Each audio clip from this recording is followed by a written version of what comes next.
It is about the climb, isn't it? So I have been sharing where I have been from here with a lot of tears lately. And the invitation for me is always to try to keep breathing through it, right? To stay present. So I have spoken about this, about ending well, about how that means that we stay present to the emotions. We stay present to whatever is coming up for us. We don't try to bypass around it. We actually breathe into it to the best of our ability. And sometimes that means that we're a puddle on the floor and our wife has to come and pick us up and whisper to us that we're wonderful and beautiful and we have this. And sometimes it means that we have to pick ourselves up off that floor. But only until we're ready to, right? Here's that piece. Sometimes we're not quite ready to pick ourselves up off the floor. And that's hard in our world because it's all about what's next. It's all about what's next. So I've been holding all of this. So this book is really wonderful. If you're not going to take the class, it's a great class. It's really powerful to be with other people who are sitting with wherever they are in transition, in change, because we're all in it in some way, shape, or form. But Robert Brummett has this really beautiful container for it all. And I shared about ending and ending well. And next week, I'm going to talk about new beginnings. Isn't that what we're always interested in? How do I end it? And then how do I start what's next? But there's this whole piece in the middle. And he calls it the void. I call it the goo, if you remember from some of my other talks, right? The goo. It's that place, that space where you're not quite fully ended and you're not quite fully begun and you're in this middle ground. And so another way to think about it that he uses in the book is that you're wandering in the wilderness. I happen to love this particularly because I love the story of Passover. I love the story of the Israelites' exodus from Egypt and how in the process of them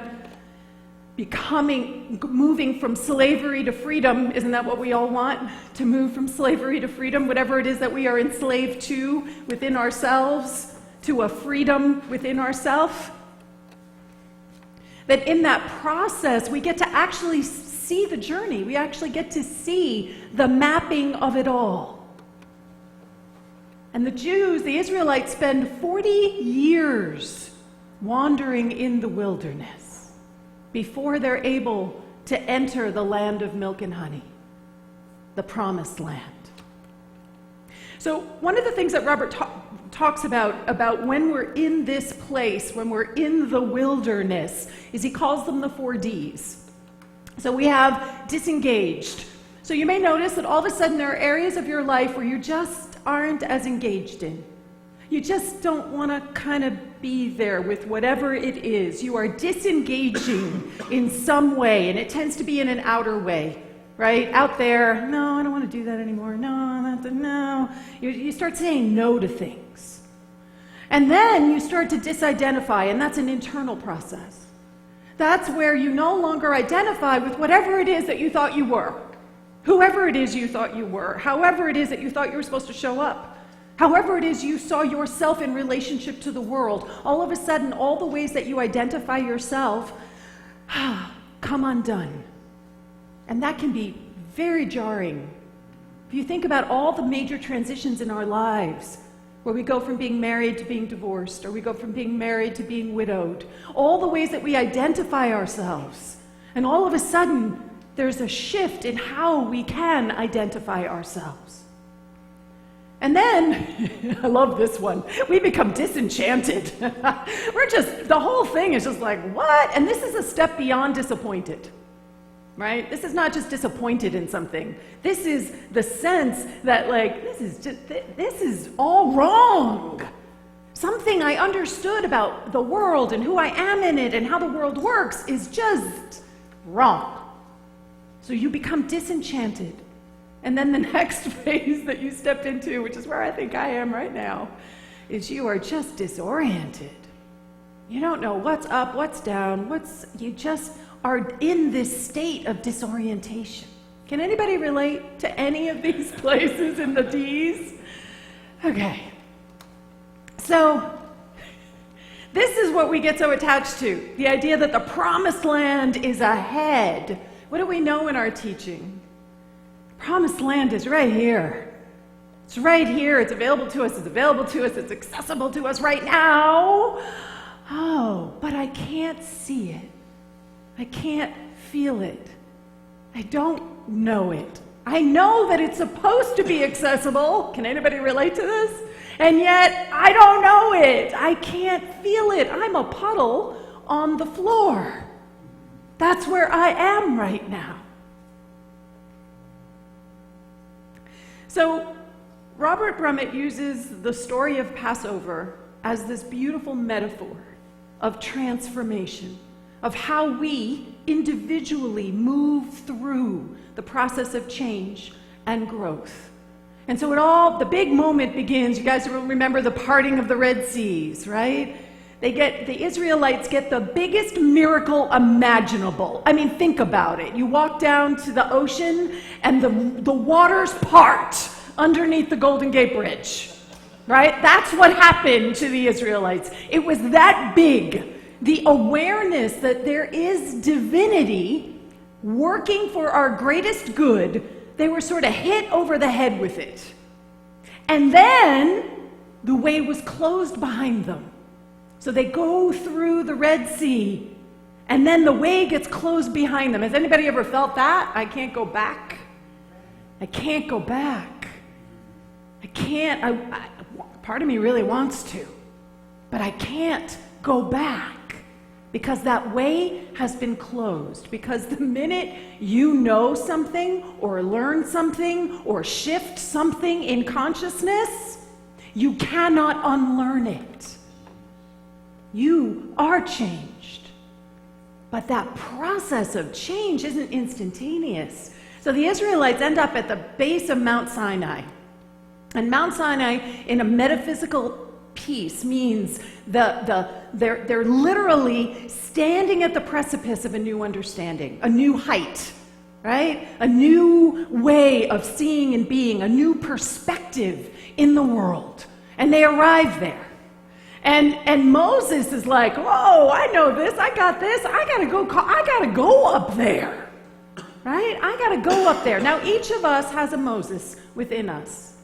Each of us has that aspect of ourselves that knows when it's time to listen, that knows when it's time to be quiet, that knows how to access the deepest wisdom possible. And that part goes up to the Mount Sinai for 40 days and 40 nights. Now, 40 in metaphysical teachings means a time of completion. So the Moses is up there for 40 days and 40 nights. The Israelites end up wandering in the desert for 40 years. 40 in and of itself is a number of what it takes to complete something. And then Moses gets a new understanding, and it's revealed to him as the law, as the Ten Commandments. Everybody familiar with the movie? Right? Okay.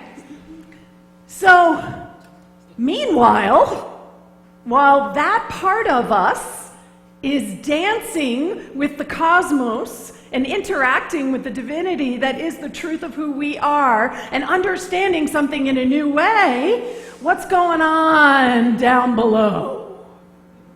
The murmuring. The murmuring. You guys know, I want everybody to turn to your partner and just murmur, go murmur, murmur, murmur, murmur, murmur, murmur, murmur, murmur. Feels kind of good, doesn't it? But it's also kind of a like, I'm going to murmur. I am going to make this all about my doubts. I'm going to make this all about my fears. I'm going to make this all about my worries. Because there is a part of us that is caught in this timeline, in time, in space, that very, very human part of us that has a lot of trouble understanding and shifting into that higher plane of consciousness.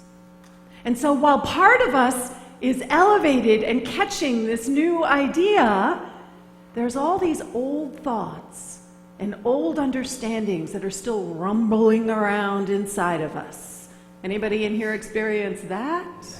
They might say something like, "No, you're not good enough." Don't do that. They might think you're a fool. What? You're going to look stupid. Careful, careful, you might get hurt. All those voices that just can, especially when we are in the wilderness, get amplified.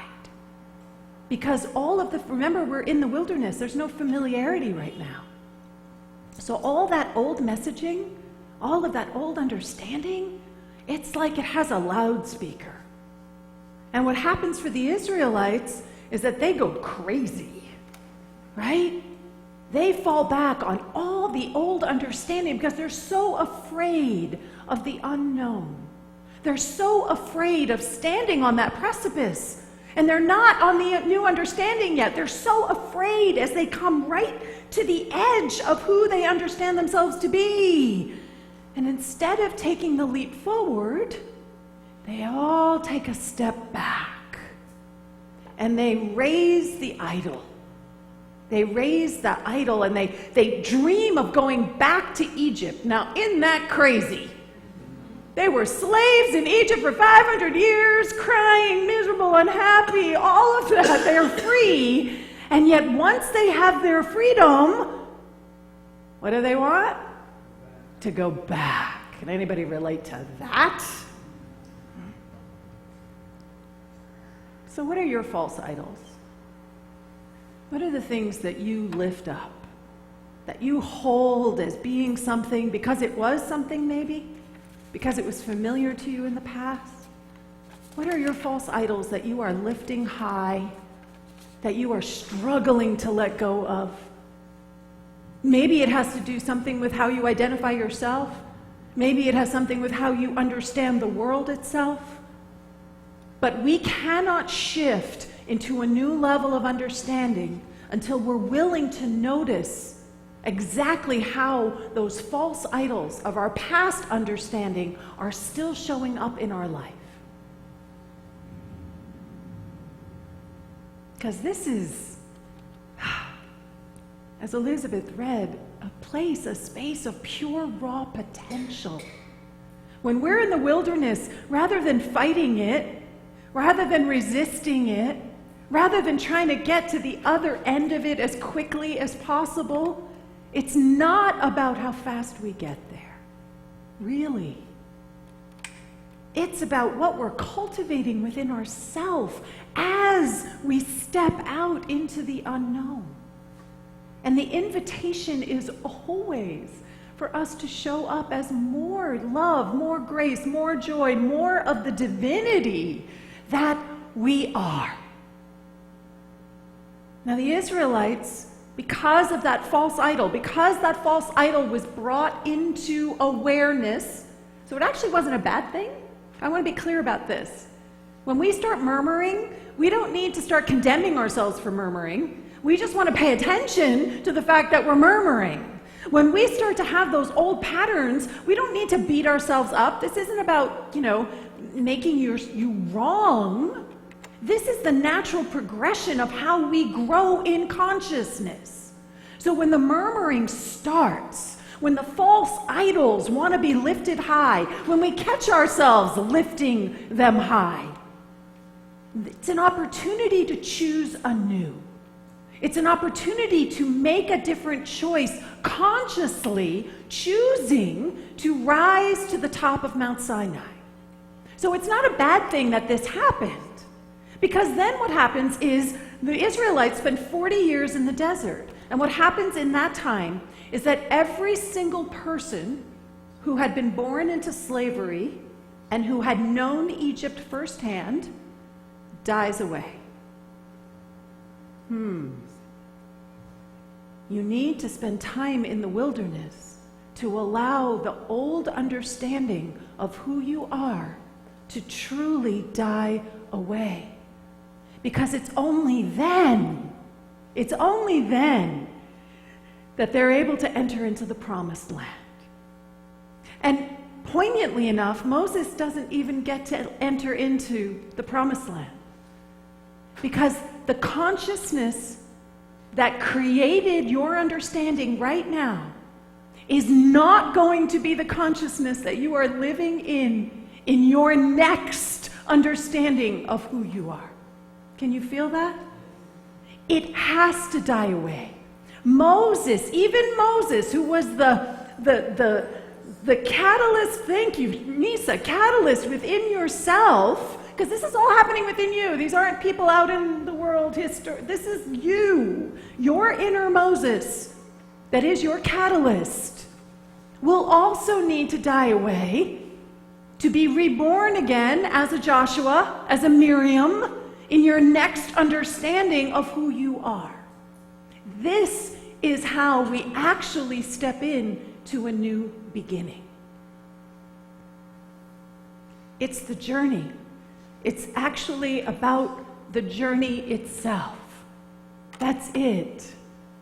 And when we try to short circuit that, we are selling ourselves, our potential, and ultimately the world so short.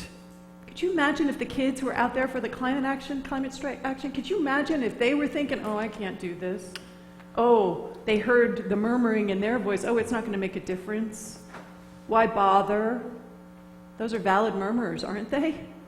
And yet, when you don't listen to them and you step forward, look at what has happened in just 1 year. That's a shift in consciousness. We all get to be invited into that. So I'm going to invite Misa up. I'm going to invite you to read the book, because it's really wonderful. Take the class. There's so much there for us to understand within ourselves about how we grow and change and evolve and what that process actually looks like as our own life. Because our invitation is always to not short circuit to try to get to the end of the road. There is no end. We are infinite beings having an infinite experience, and one of them happens to look like this body, this personality in time and space. So let's take this into a time of meditation.